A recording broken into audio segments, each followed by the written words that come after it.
السلام عليكم ورحمة الله وبركاته.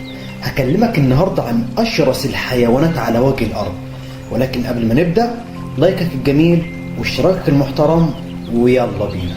صديقي المحترم، عالم الحيوان كتير من الناس بتظن ان أشرس الحيوان لابد ان تكون من الحيوانات الضخمة والحيوانات الآكلة للحوم، ولكن الحقيقة غير كده خالص. انك ممكن تلاقي اصلا حشرات من اضخم ومن اشرس الحيوانات على وجه الارض.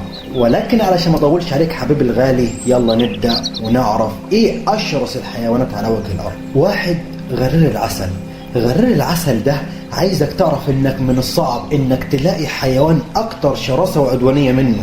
ده هو اصلا ما بيسميش على حد، حتى لو كان الأسد. أيوة لو كان الأسد، ده هو بيتميز أصلا بجمجمة ضخمة وأسنان حادة وجلد سميك بتحميه من لدغات الأفاعي السامة، وتحميه من لسعات النحل، وتحميه من عضات الكلاب. وفي الوقت ذاته هو حيوان أصلا فضفاض، بيتحرك كده بحرية كاملة ويلتف كده، حتى لو عضه حيوان من ورا بيعرف يلف كده ويعض الحيوان ده ويدافع عن نفسه. مش بس كده، ده هو بيملك غدة خاصة كده عند ديله، أول ما بيحس كده بالخطر بيطلع ريحة كريهة بتطفش العدو من قدامه. 2، قرش الثور. لو ما تعرفش ايه هو قرش الثور ده، عايزك تعرف ان قرش الثور ده من اكتر الحيوانات البحرية خطورة على البشر تحديدا، بل انه يعد اصلا من اخطر اسماك القرش خطورة. طب ايه اللي بيديه الميزة دي؟ اللي بيديه الميزة دي ان هو يقدر يعيش في المية العذبة ويعيش في المية مالحة في الوقت ذاته. مش بس كده، ده بيفضل المناطق الضحلة ذات الكثافة السكانية العالية زي الشواطئ الاستوائية. ولذلك كتير من الخبراء قال لك ان هو بالمميزات اللي هو بيتميز بها دي نخليه من اكتر اسماك القرش خطورة على البشر تحديدا. وعايزك تعرف ان القرش ده حرفيا ممكن ياكل اي حاجة تقف قدامه، من دلافين واسماك قرش وبشر، اي حاجة ما بيسميش. 3، فرس النهر. كتير من الناس تقول لك ايه ده؟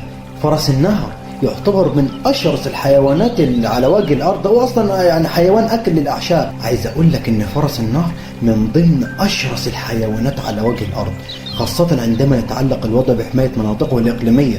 فهو بأسنانه الضخمة الحادة وسرعته الكبيرة التي تصل ل 30 ميل في الساعة، ووزنه اللي قد يصل إلى 10,000 باوند، ممكن يتسبب بمقتل 3000 إنسان كل عام. لأن أفراس النهر أصلا مشهورة بإعراكها مع الحيوانات المفترسة زي التماسيح وزي الأسود. طبعا دي من أول ما تشوفها مش محتاج إن أنا أقول لك إن هي من أخطر الحيوانات على وجه الأرض، ألا وهي المامبا السوداء. المامبا السوداء دي أصلا أفعى سامة لونها بني، ولكن سميت بهذا الاسم بسبب لون بطانة فمها من الداخل، فهي أصلا لونها أسود من الداخل. وهي أسرع أفعى في العالم، وأطول أفعى سامة في أفريقيا، وثاني أطول أفعى سامة في العالم. وبتظهر عدوانيتها وشراستها لو شعرت بالتهديد.